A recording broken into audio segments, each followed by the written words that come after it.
ఆత్మలోని శాంతము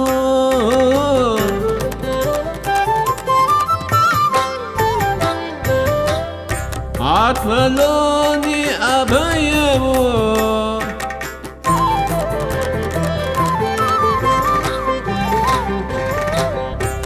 ఆత్మలోని శాంతము అని అభయము ఆత్మలోని శాంతము. స్వాధ్యాయ ప్రియులకు, జ్ఞాన స్వరూపులందరికీ కూడా అనేక నమస్కరిస్తూ ఈరోజు 52వ రోజు న్యూ ఎనర్జీ డి రేవతీదేవి గారు ఈరోజు మనకేమందిస్తున్నారో కంటిన్యూటీ చూద్దామండి. అక్కడ ఒకసారి పొందేసిన అనుభవాలను మళ్ళీ ఇక్కడ పొందాల్సిన అవసరం ఏమొచ్చింది? టీచర్ దగ్గర మనం ఒక లెక్క చెప్పించుకుంటున్నాం అనుకోండి, మొదటిసారి చెప్పినప్పుడు మనకు అర్థం కాలేదు, తిరిగి రెండోసారి చెప్పించుకుంటాం. ఇలా చెప్పించుకునేటప్పుడు మొదటిసారి చెప్పిన జ్ఞాపకాన్ని మనసులో నుంచి తీసేస్తాము, ఫ్రెష్గా రెండోసారి వింటాము. భూమి మీదకి మనం వచ్చినప్పుడు సరిగా ఇలానే జరిగింది. ఆవలి వైపున మొదటిసారి ద్వంద్వత్వాన్ని అనుభవించినప్పుడు మనకు అది సరిగా అర్థం కాలేదు. అందుకే భూమి మీదకి వచ్చేటప్పుడు ఆ మొదటి అనుభవం జ్ఞాపకాన్ని చెరిపేసుకొని అజ్ఞానాన్ని పులుముకొని వచ్చి ఇక్కడ మళ్ళీ అవే అనుభవాలను తగిన ప్రకంపన వేగంతో స్లో మోషన్లో పొందాము. అప్పుడు కూడా మొదటి రీవిజన్లో మనకు అది అర్థం కాలేదు. 2 సార్లు రివైజ్ చేశాక, 2 సార్లు భూమి మీద మానవ జన్మ ఎంచుకున్నాక లేదా మానవ జన్మ ఎత్తినాక మన అనుభవాలు, మన అనుభూతులు ఇవన్నీ కూడా జాతి పూర్తిగా నాశనమై ఇప్పుడు మన 3వ తరంగా వచ్చాక ఎక్కడ మనం సరిగా అర్థం చేసుకోలేదో గ్రహించుకొని ఇప్పుడు లెక్క సరిగా వేసుకున్నాము. అందుకే మనకు ఆ లెక్క వచ్చేసింది. ద్వంద్వత్వం అర్థమైంది, న్యూ ఎనర్జీ పుట్టింది. ఆవలి వైపున మనకు అనుభవాలు అర్థం కాకపోవటానికి కారణం ద్వంద్వత్వం కొత్తది, పైగా ఎనర్జీలు అక్కడ చాలా వేగంగా పనిచేసేవి. మన దేవ దానవ యుద్ధాల్లో సంకల్పించిన మన మరుక్షణం ఆయుధాలు చేతిలో ప్రత్యక్షమవుతుంటాయి కదా, అంత వేగంగా ఎనర్జీలు పనిచేస్తుంటే వాటి తీరుతెన్నులు అర్థం అవ్వటం కష్టంగా ఉండేది. అందుకే తగ్గించిన ప్రకంపన వేగంలో భూమి మీద తిరిగి అవే అనుభవాలను పొందుతున్నాం. అలా పొంది అర్థం చేసుకోవటానికి మన భౌతిక శరీరాలు భూమి యొక్క ద్వంద్వత్వపు ఫిజిక్స్ ఉపయోగపడుతున్నాయి. ఇదంతా అర్థం చేసుకున్నప్పుడు ఇది కర్మ కాదు అని తెలుసుకుంటాము. టేలర్ కథ. భూమి మీద మనం ఎలా ఉంటూ వచ్చామో ఏం చేశామో మనకు అర్థం కావటం కోసం ఇక్కడ ఒక పెట్ట కథ లాంటి జరిగిన కథను చెప్తున్నారు టోబియాస్. టేలర్ అనే ఏంజల్ ఉండేది. ఆమె భూమి మీద ఎన్నో జన్మలు తీసుకుంది. ఒక జన్మలో ఆమె ఒక యోధుడిగా పుట్టింది. స్వార్థపూరితమైన దేశం కోసం యుద్ధం చేసింది.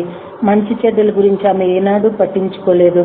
తాను యోధుడిగా ఉండాలని మాత్రమే అనుకుంది. యుద్ధం చేయాలని, రక్తాన్ని చవి చూడాలని మాత్రమే అనుకునేది. ద్వంద్వత్వాన్ని, క్రోధాన్ని కోరుకునేది. ఆ అనుభవాలను తన ఆత్మకు అందించింది.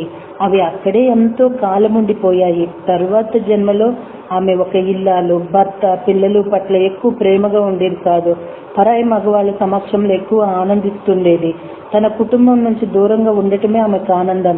అయితే తాను తప్పు చేస్తున్ననే భావన ఆమెలో ఏర్పడి ఆ పాప భావన భారాన్ని మోయసాగింది. అయినా సరే తన ధోరణి మార్చుకునేది కాదు. ఆమె వల్ల బిడ్డలు ఎంతో బాధపడ్డారు, కష్టపడ్డారు. ఆమె ప్రవర్తనకు తట్టుకోలేక ఆమె భర్త ఆత్మహత్య చేసుకున్నాడు. ఆ జ్ఞాపకం ఆమె ఆత్మలో నిలబడిపోయింది. అది ఆమె జీవిత గ్రంథంలోకి ఎక్కిపోయింది. మరో జన్మలో ఆమె ఒక వ్యాపారవేత్త. ఆమె యొక్క స్వీట్ షాప్ ఉండేది. తక్కువ జీతానికి పేదవాళ్ల చేత, పిల్లల చేత పని చేయించుకొని వారి శ్రమను దోచుకునేది. వాళ్ళ బాగోగులు ఆమెకు పట్టేది కాదు. తన జేబు నిండటం మాత్రమే చూసుకునేది. తాను కూడబెట్టిన ఆస్తిని ఇతరులతో పంచుకోవాలనుకునేది కాదు. దాన ధర్మాలు చేసి ఎరగదు. విపరీతంగా ధనం సంపాదించి తన కోసం ఒక స్మారక స్తూపం కట్టుకోవాలనుకునేది. దాని భారం తన ఆత్మ మీద పడుతున్నా పట్టించుకోకుండా ముందుకు సాగింది.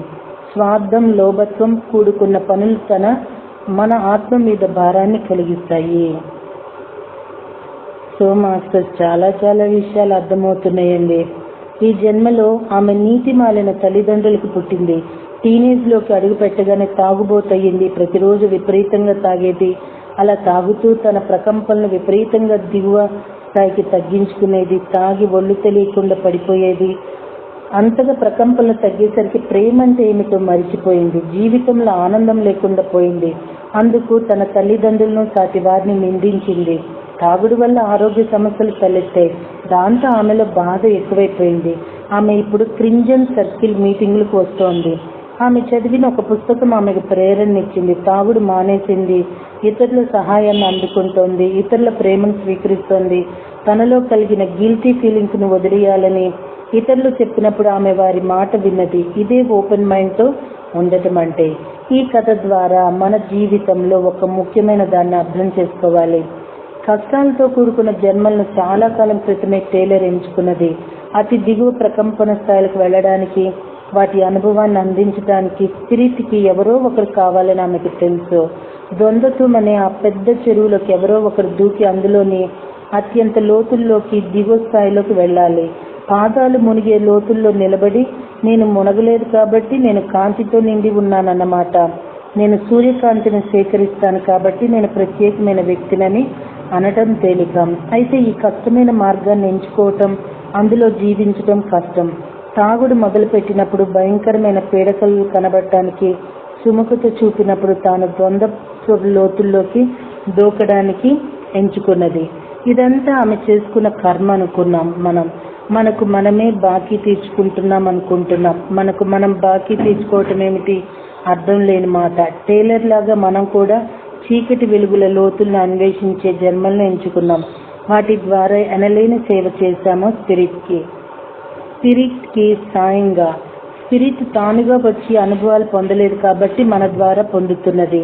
అన్ని రకాల అనుభవాలు మన ద్వారా మాత్రమే పొందగలదు.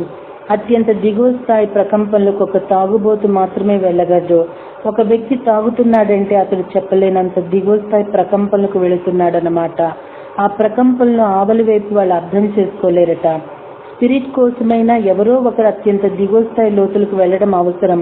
కనుక ఆ వ్యక్తి అటువంటి పరిస్థితిని తన జన్మలో ఎంచుకుని రావటం జరుగుతుందట. అలా ఎంచుకున్న వ్యక్తి తాగుడు జోలికి పోయే పరిస్థితిని కూడా తన జీవితంలో ప్లాన్ వేసుకొని వస్తాడు. భగ్న ప్రేమనో లేదా తాగుడును ప్రోత్సహించే మిత్ర బృందమో వాళ్ళకి ఏర్పడటం, దానివల్ల తాగుడు అలవాటు కావడం జరుగుతుంది. మనం ఇదంతా కర్మగా భావిస్తాం. ఇది నిజానికి మనం అనుకుంటున్న కర్మ కాదని తెలుసు కాబట్టి ఆవలి వైపు వాళ్ళు మన ప్రతి చేష్టని అంతగా ప్రేమిస్తున్నాము. అయితే స్పిరిట్కి సహాయం చేయటం కోసం నేను ఇంకొకరిని చంపటం కరెక్టేనా అని ప్రశ్న వేస్తే మనం పొందిన జ్ఞానం ఈవేళ మన చేత పని చేయనివ్వదు. అలాంటి పనులు గతంలో చాలా చేసి ఉన్నాము. వాటిని తలుచుకొని ఇప్పుడు బాధపడకూడదు. ఆ పనులన్నింటినీ మనం గౌరవించాలి. అప్పటి మన సంస్కారానికి అవి సరిపోయాయి. అది చాలా కష్టమైన మార్గం. మనకొచ్చే ఎన్నో కలలు, పీడకలలు ఈ జన్మకు సంబంధించినవి కావు. భూమి పుట్టుక పూర్వపు కాలానివి. మళ్ళీ సృష్టికి పునాది కోసం వాటిని మళ్ళీ అనుభవిస్తున్నాము. ఓకే మాస్టర్, రేపు రోజున గిల్టీ భావన గురించి తెలుసుకుందామా అండి. ఒకటి మనకు అర్థమవుతున్న విషయం ఏంటంటేనండి, మన ప్రతి అడుగు, ప్రతి శరీరము, శరీర కదలిక, భావన, చర్యలు, ఆలోచనలు ఇవన్నీ కూడా ఈ కళలు ప్రతిదీ కూడా దేశం నిర్దేశం లేకుండా ఏదీ జరగట్లా. ప్రతిదీ కూడా ఇంటర్లింక్తోనే ఉంది.